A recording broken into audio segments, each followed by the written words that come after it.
nasira na ng tuluyan si Senador Chis Escudero.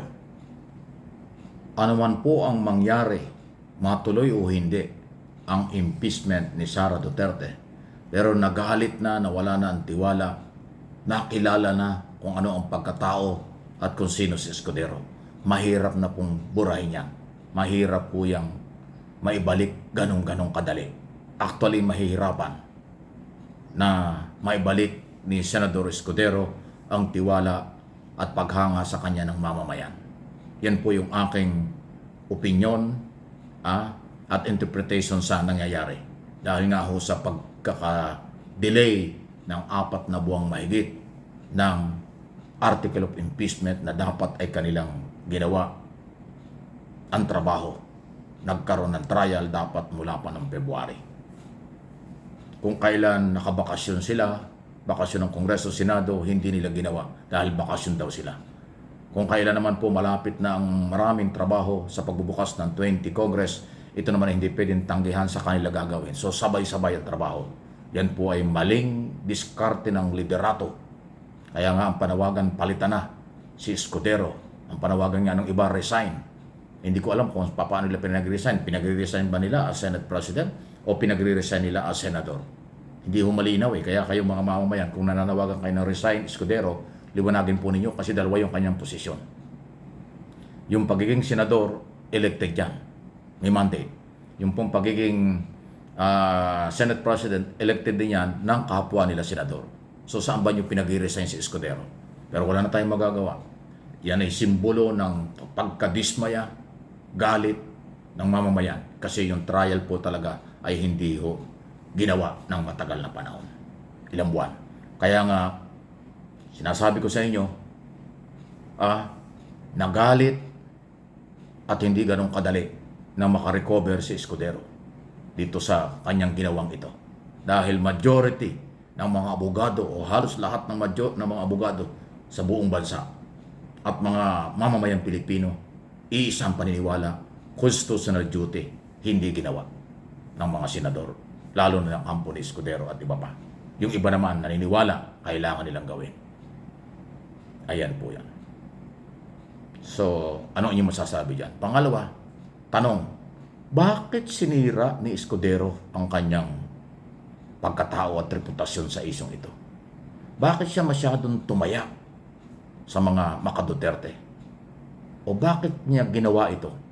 Hindi man niya inamin na siya ay maka-Duterte. Ilang beses niya sinabi na ang mga senador dapat ay huwag magsalita dahil sila ay magiging senador judge. Dapat ay maghintay ng trial.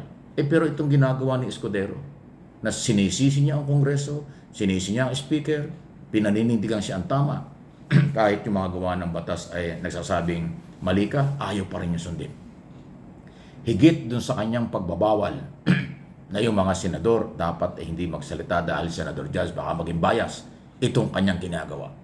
Yung kanyang sinasabi, hindi man hayag na kanyang inaamin na siya ay ayaw ng impeachment o pabor kay Sara. Pero yung kanyang ginagawa, higit pa sa pag-amin pro Duterte o ayaw niya ng impeachment. Yan ang aking opinion. Kayo, anong inyong opinion at tingin dyan? Tama ba tayo? Higit pa sa kanyang pag-aming maka-Duterte siya dito sa kanyang ginawang pagdidribble, pagdidelay, pagpapalusot ng kanyang mga ginawa. Ganon po katindi ang implication. Kaya lumalakas nga po ang panawagang resign. Hindi lang malinaw kung ano yung resignation. Pero lumalakas din ang issue na siya ay palitan as Senate President. Kasi yung kampo po ni Senador Tito Soto, meron na yung numero. Parang 2 na lang ang kulang nila para palitan si Escudero. At kung ganyan po ang magiging galaw ni Escudero, karapat dapat lang palitan.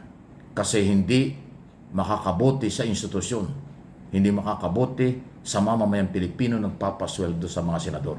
Kung ganyan ang attitude, ganyan ang diskarte ng Senate President na ayaw sumunod sa constitutional duty. Napakalinaw po nun. Ulitin ko yung sinabi ni Tito Soto, napakasakit nun. Si Escudero ay hindi senado. Siya ay senador lang. Ang Senate President, presiding officer lang. Ang sakit nun. Matindi yun. Mahanghang pa yon sa siling labuyo na paborito ng mga Bicolano. Ulitin ko ha, si Escudero daw ay hindi ang Senado. Lupit ha, si Escudero daw ay Senate President, ang trabaho, presiding officer lang. So ang ibig sabihin nun, Senador, huwag kang maghari-harian dyan. Dapat konsultahin mo ang bawat senador. Dapat igalang mo ang boses ng kapwa mo, senador. Presiding officer ka lang. Ang Senado ay binubuo ng 24 na senador, hindi ng Senate President lang. Ganong kasakit, ganong katindi yun. Na nanggaling sa isang aktor, politician na veterano. Si Tito Soto po, Senador-elect, 24 years ng senador yan, plus ngayon another 6 years. O dito magiging 30 years na. Ay 1992 pa lang, senador na yan. Kaya alam na alam niya ang lahat ng trabaho, obligasyon ng isang senador, ng Senate President. Ang senador ay senador lang, isa ka lang. Ang Senado ay binubuo ng 24 senador. Kaya dapat yung boses ng majority, boses ng Senado, ng bawat senador, pakinggan. Ay parang ang sinasabi ni Tito Soto, sinusolo, dinidiktahan ni Escudero as Senate President ang buong Senado. Wow! Ang lupit niyan, ang tindi niyan. Okay? So ano yung masasabi diyan? Samantala, nung isang araw nagsimula na, pero simula po ngayong araw na ito at tuloy-tuloy yan. Actually, di lang araw, ilang araw na ang mga rally. Hindi lang yata 4 days yan, mula pa na isang araw eh. So kahapon, ngayon at hanggang bukas, ang mga rally ng civil society at saka po ng marginalized sector na kanilang ipapanawagan at gagawin ng rally sa harap ng Senado. Baka mamaya sa dami ng tao dyan, hindi na makapasok ang mga senador. May nagkaroon pa ng dahilan na walang trial dahil hindi sila makapasok. Pero papasukin naman kayo. 200 daanan dyan sa Senado eh. Doon sa gilid ng GSIS building, may lusutan doon, o doon mismo sa lobby sa harap.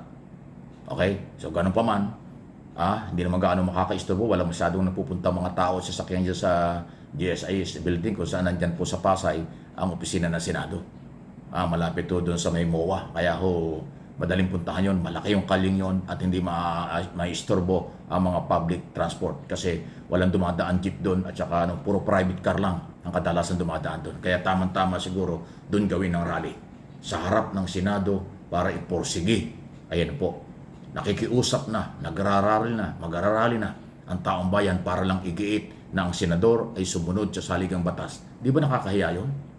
Di ba nakakahiya yun? Gagastos pa, nagpupuyat pa, magpapagod pa, magpapahagutom pa. Ngayon pa naman, nag-uulan tuwing hapon ang mga mamamayan para lang ipalaalat, utusang sumunod kayo sa batas. Nakakahiya yan Meron ba kayo nun, mga senador? Lalo na po yung inyong liderato. Sana meron kayong natitira kahit kaunti lang.